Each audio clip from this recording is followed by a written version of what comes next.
Thank you very much, Deputy Grand Chief. At this time, I'm going to be calling forward our keynote speaker, Regional Chief Isadore Day. And Ontario Regional Chief Isadore Day is from Serpent River First Nation, which is located in the North Channel of Lake Huron.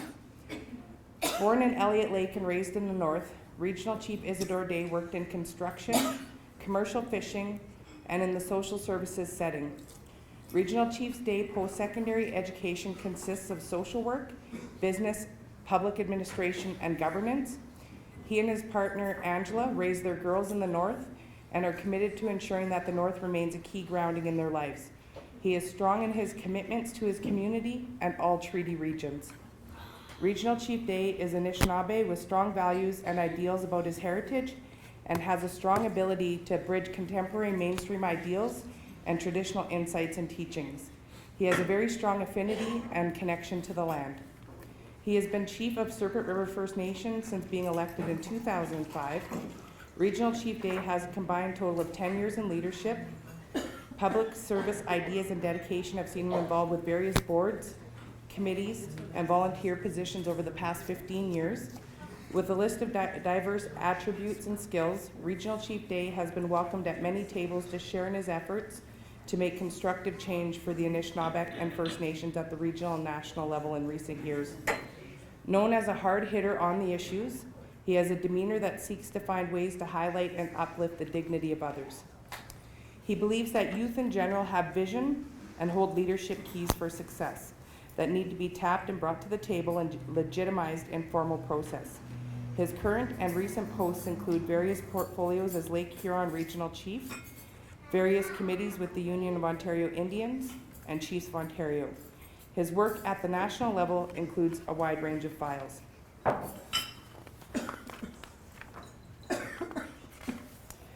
As the Ontario Regional Chief, Chief Isadore Day seeks to establish any available partnership that is consistent to placing the future of the next generation as a key priority and beneficiary to collective efforts and respect for treaties on which Canada was founded. Please join me in welcoming Ontario Regional Chief Isadore Day.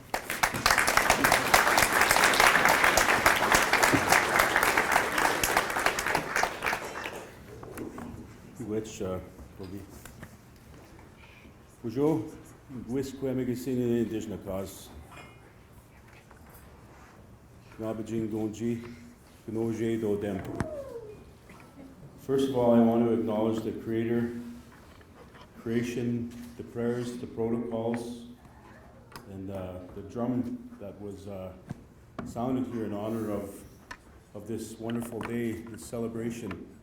I want to acknowledge the traditional territory of the Fort William people, and as well as Thunder Bay being a very, very spiritual place, a gathering place for many Indigenous people. I want to acknowledge one of my favorite chiefs, Lorraine Crane. Do you notice I say one of my favorite chiefs because they're all my favorite chiefs?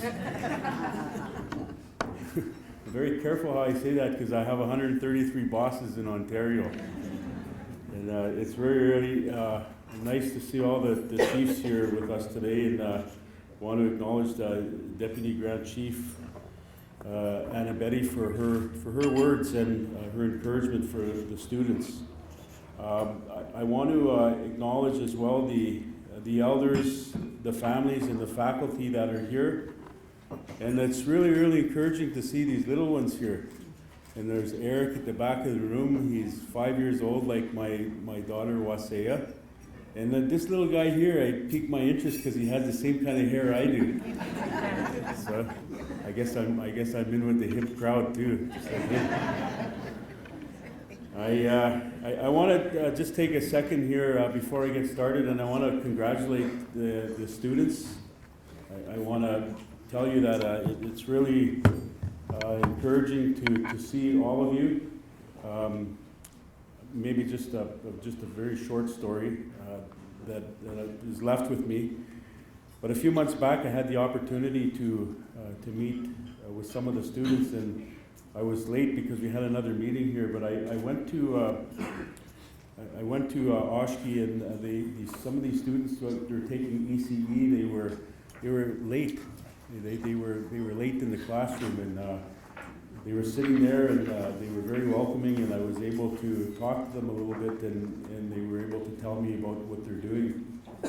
And it stuck with me because the one thing that jumped out at me right away, and I want to tell you a little bit more why I think you're so important, and why your work here and your future is so vital.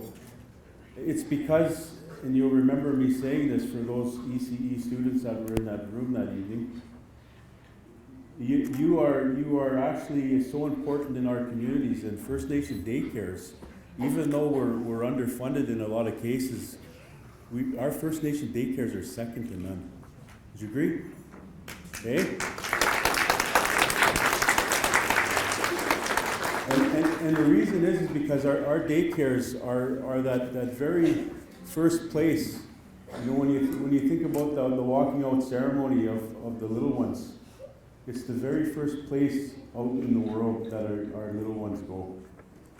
So you have really the first role and responsibility in our communities out in that world, where these young ones actually are going to become strong, and you have a very important place in helping shape their life. So again, I want to congratulate you, and I want to thank you for all that you're doing, all of the students.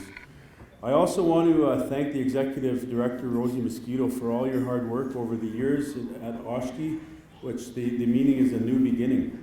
The Oshki logo symbolizes the beginning of a new life for those who pursue an education to improve their lives. And again, I was just at the office, and I saw something that was made by one of the students in the trades program.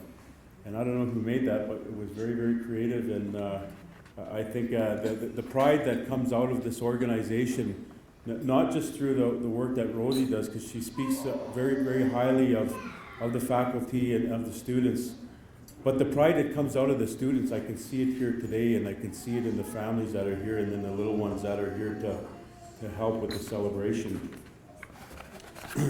You are also responsible for inspiring and igniting the passion for learning and the cultural awakening of who we are as Indigenous people.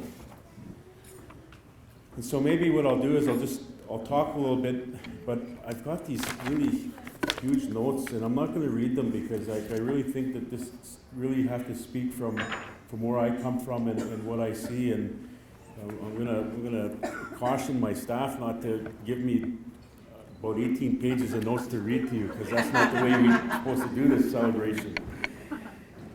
But I want to just say that the fact that so many of today's graduates are mature students really does mean that today marks a new beginning and a new life. I myself was a mature student. I would not be standing here today if it were not for the life-changing skills obtained from a very similar school system, the First Nations Technical Institute. And what I'd like to do is maybe just tell you a little bit about that part of my life, and I'll tell you about the tragic part first, and I'll just be very quick about it because it's not something I like to elaborate on. But yeah, I had a rough life, just like a lot of us in this room. And I also, in my young adult life, I was a young parent, and I had a young family, and I struggled with addictions. And it was one day that I woke up and my face was on the floor. And for some reason, I woke up and I said, you know what, I need help, I can't do this anymore. I want something better. Because I don't ever want to leave my children and leave them in a system that will actually take them and shape their lives. I wanted to be able to do that. So something happened to me that day.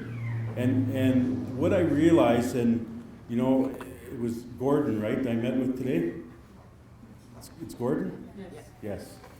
I met with Gordon today. And one of the things that he said when we were talking about a skills program that he's really excited about and he sees success in, but he talked about this word called epiphany. And it was at that time I had my epiphany, and this is what it was. What I heard somebody say to me one time when I was in my drunken stupor and I was high on something, they said, you know what, you got to take all that stuff out and you got to start putting good stuff in. And it was when I made that decision, it was that very time that I made that decision and I woke up on the floor. Something started to happen to me where I said, okay, now I've got to start taking all that stuff out and I got to start putting good stuff in. And it was education. Because it wasn't long after I made that decision that I started taking a course. And what I wanted to do was I wanted to help people with alcohol and drug issues. It was at that time when I gave that up in my life and I said, okay, I want to do this. And what I did was I went through a formal institution. I went through Northern College and I took 3 years of social work and drug and alcohol programming and business administration.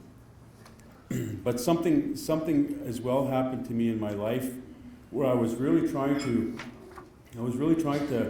make sense of growing up and doing all this work, working and going to school and raising a family and at one point being a single father.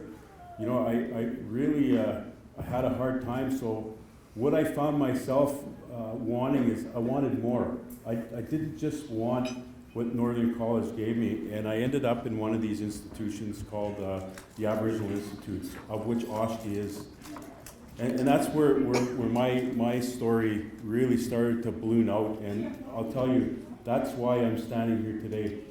If it wasn't for these types of organizations that actually work at the community-based model and level, and actually incorporate the families in and the culture, and really tailored the needs to the students' lives and the life challenges that you have, I frankly wouldn't be here.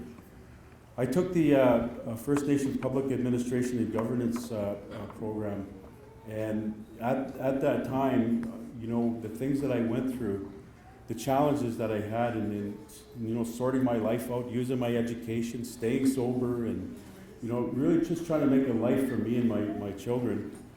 You know, I really was encouraged, not just by the education that I was getting, but because of all the people that were around. I would see families, there would be mothers that would come in with their kids for courses, and you know, it was like a family. And again, I say that and I tell that part of my story because I think it's important to recognize that these programs, the way in which this program was delivered, it's probably much more effective and much more impactful in your life than, say, a mainstream program. And you may now choose to go out to a mainstream program and maybe get into law or maybe take a master's or something. But I'll tell you, this really is something that I think is going to be cherished for the rest of your life, but it's actually going to help you build character and strength in the work that you're doing. So to that note, I'd like to ask us to give the faculty a big round of applause because they did a wonderful job here.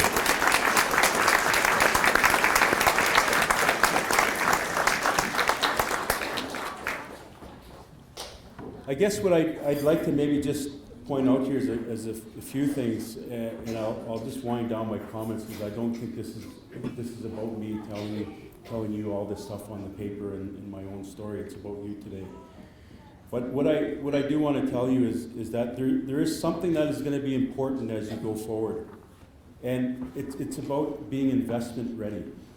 You see, so far what has happened with your education is you've started to make yourself employment ready, investment ready, and I think with that now, as indicated by the Oshki meaning, is a new beginning. And maybe one of the things that I can offer you is that I really had to do a check-in with myself when I got, you know, various points in my education, and I had to ask myself, am I investment ready? You know, have I done enough? You know, am I going to be worth it out there to an employer? Will I be able to provide something somewhere else to somebody as a result of my education? And I'm going to offer you this. You see these little ones here? See the little one right here, at this table right here. All you have to do is ask yourself, is something that I gained through my education going to help that little girl? is what I have to offer, is it going to help secure a future for that child? That's what it's all about. That's all the society is based on, is being able to contribute enough through our formal education, through our life experiences, so that way the next generation can continue. And I think if my calculations are correct, because you have all those hats on and those green gowns, every one of you can do that. So I just want to congratulate you on that. I want to just as well just wind down by saying this, that healing will always be part of that process. And I say that because of kind of a bigger thing called reconciliation and the 94 calls for action. You are very much part of a bigger process for our people, Indigenous people in this country. And your efforts are actually going to be addressing the 94 calls for action. And I think that, you know, if I might offer one more thing about the issue of healing, every now and then you may need to check in and say, okay, you know, have I become bumped or bruised along the way? Are there things that I need to do for me? Do I need to step back? Do I need to slow down? Do I need to take the time to heal? Does my family need to heal? Does my community need to heal? And I think it's going to make your education and your contributions much stronger if we keep healing as well, and as part of our investment ready strategy in education. What I'd like to do is I'd just like to wind this down by saying this, that as Anna Betty, Deputy Grand Chief, was talking here, and I can tell you that I admire all the leadership that are here and all the leadership that continue to encourage our people, because there really is a relationship that gets developed here, and it becomes much stronger. And it's all the work that those leaders were doing yesterday, and after today, it becomes stronger because of you. Your success is our success. That success is our community success. That success is the success of our nations. And I just want to tell you that because it's so important to recognize that you are actually part of a strategies, the tools, and the plans for our communities. And I want to offer you this, that as the Ontario Regional Chief, and in support of all the leaders, that I want to tell you that I'm going to try. And I'm going to look at all the leaders and see what they're trying, you know, to help make your life better, and to help give you a place to make that little child's life secure. That's the relationship now as a result of this education. We will rely on you, and you are here today again because it is a new beginning. In conclusion, I just want to say that we're in a very interesting time as Indigenous people here in this country. We're in very trying times, and I would maybe leave one message to you, and it's about this circle. It's about that drum.